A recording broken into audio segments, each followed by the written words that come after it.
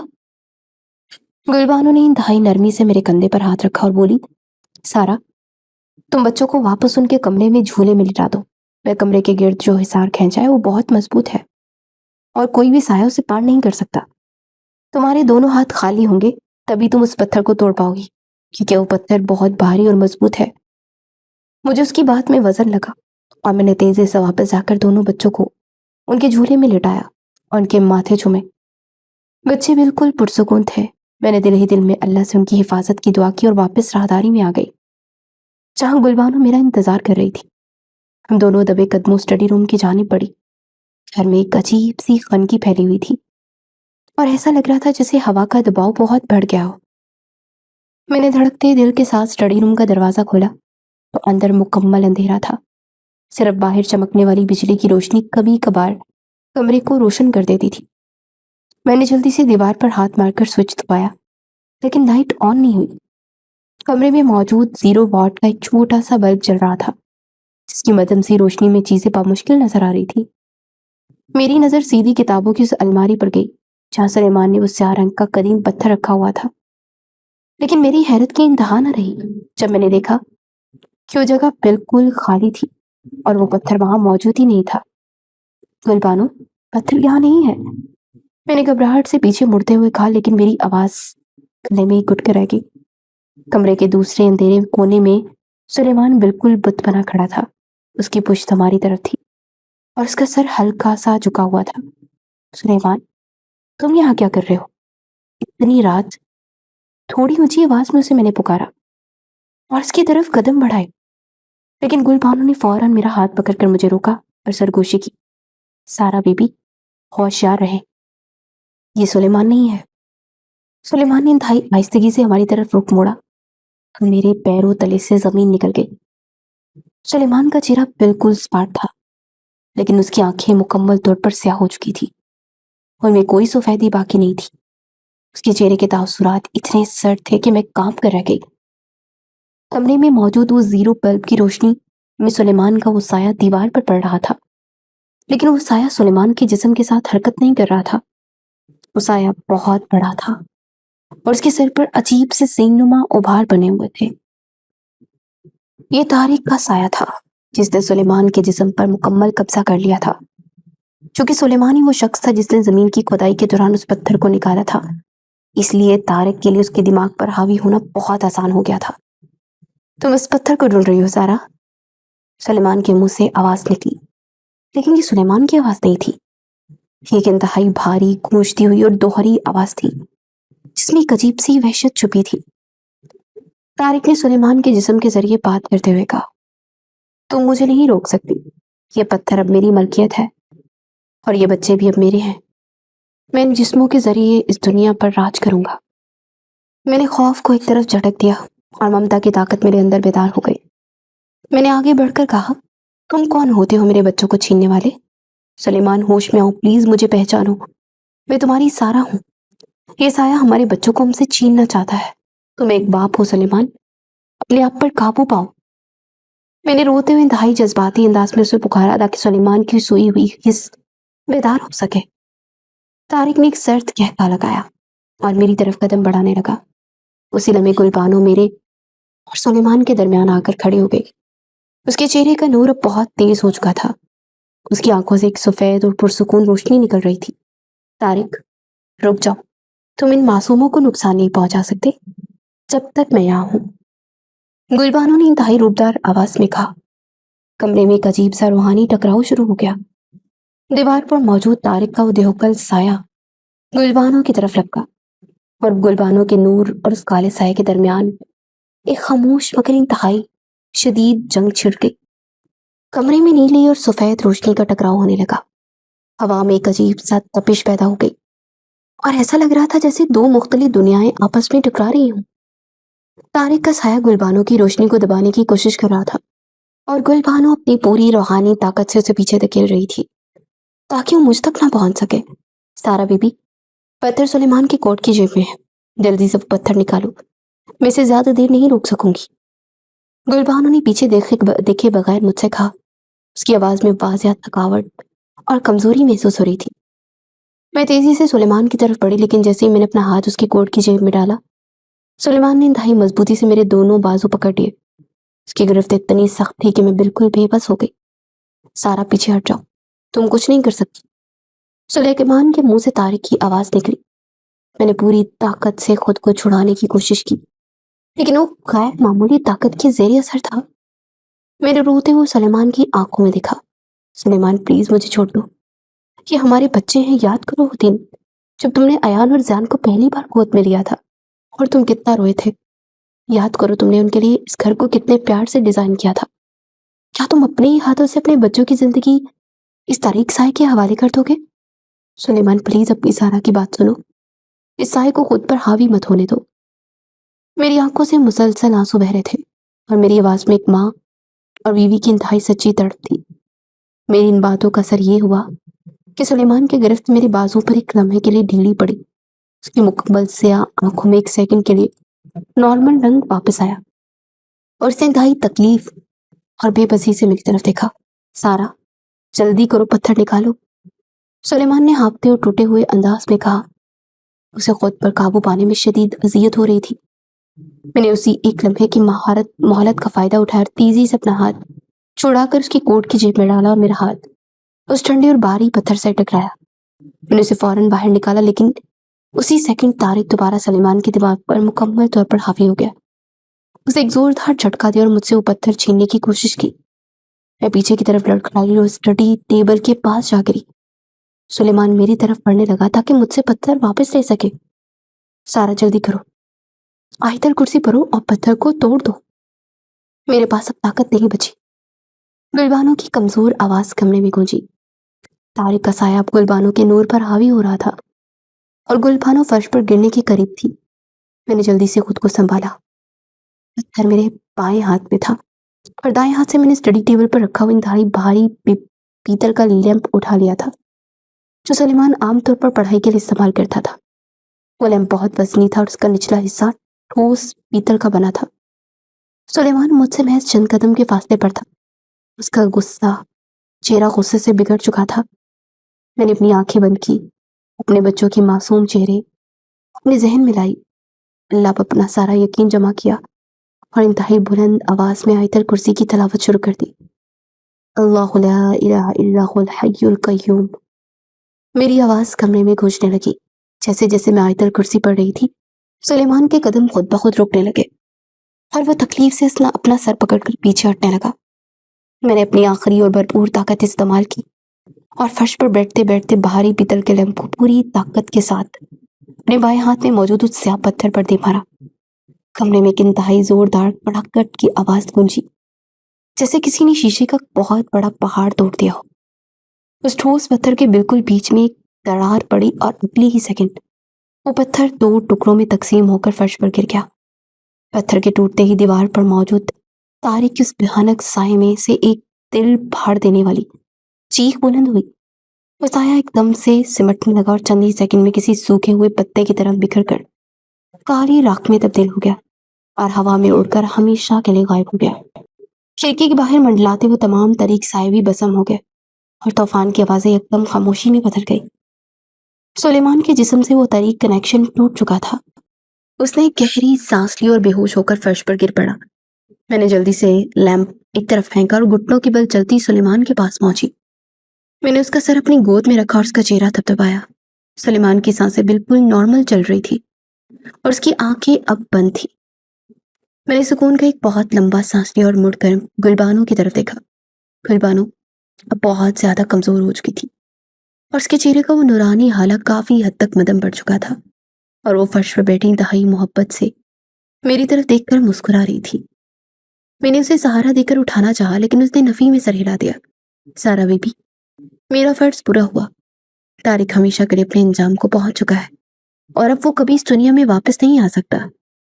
تم نے ثابت کر دیا کہ ایک سچی ممتا اور ماں کی دعا سے بڑی کوئی طاقت اس کائنات میں نہیں ہے۔ تم نے اپنے بچوں کو بچا لیا۔ گلبانو کی آواز بہت مدھم ہو چکی تھی لیکن اس میں ایک بے پناہ طمانیت تھی۔ میں نے روتے ہوئے کہا، گلبانو، میں تمہارا یہ احسان زندگی بھر نہیں بھول سکتی۔ تم نے میرے بچوں اور میرے گھر کو بچایا ہے۔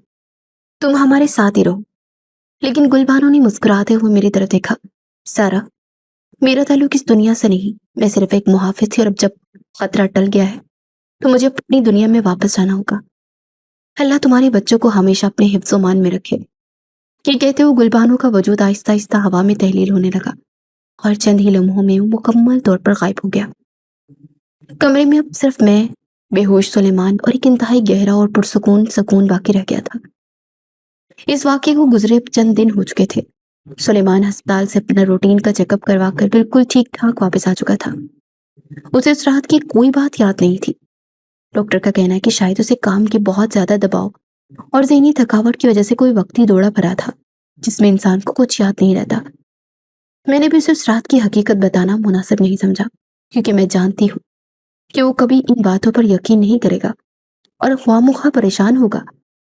گھر کا ماحول اب بالکل پرسکون اور عام گھروں جیسا تھا۔ میں نے وہ سارے کیمرے اور آڈیو مانیٹر اتروا دیے کیونکہ اب مجھے ان میں کوئی ضرورت محسوس نہیں ہوتی تھی۔ میں اب خود اپنے بچوں کا خیال رکھتی اور دفتر سے لمبی چھٹی لے لی تھی۔ آج کی شام بہت خوبصورت ہے۔ میں بچوں کے کمرے میں بیٹھی انہیں جھولے میں سلا رہی ہوں۔ ایان تو گہری نیند سو چکا ہے لیکن زیان ابھی جاگ رہا ہے۔ اچانک میں نے نوٹ کیا کہ زیان نے ہوا میں کسی نادیدہ چیز کی طرف دیکھا اور اس کے چہرے پر ایک انتہائی پیاری اور معصوم سی مسکراہٹ پھیل گئی۔ اس نے اپنے چھوٹے چھوٹے ہاتھ ہوا میں لہرائے جیسے کوئی اسے پیار کر رہا ہو۔ عام حالات میں شاید میں ڈر جاتی لیکن آج مجھے کوئی خوف محسوس نہیں ہوا۔ میں نے مسکراتے ہوئے اپنے بچے کا ماتھا چوما اور دل ہی دل میں سوچا کہ شاید آج بھی وہ نورانی جنزادی کبھی کبھار دور سے آ کر میرے بچوں کی حفاظت کرتی ہے اور انہیں دیکھ کر مسکراتی ہے۔ میرا گھر اب وقتی تاریکیوں سے آزاد ہو چکا تھا اور میری زندگی میں اب صرف ممتا کا پرسکون نور باقی تھا۔ کیسی لگی آپ کو آج کی کہانی؟ امید کرتی ہوں کہ آپ کو آج کی کہانی بہت پسند آئی ہوگی۔ اگر کہانی پسند آئی تو اپنی رائے کا اظہار کمنٹ سیکشن میں لازمی کریں اور ایسی ہی مزید کہانیاں سننے کے لیے ہمارے چینل کہانی سینٹر پلس کو سبسکرائب کریں اور بیل آئیکن کو بھی دبائیں تاکہ آپ کو ایسی ہی مزید دلچسپ خوفناک کہانیاں سننے کو مل سکیں۔ تو اگلی کہانی کے ساتھ جلد پھر ملتے ہیں۔ اللہ حافظ۔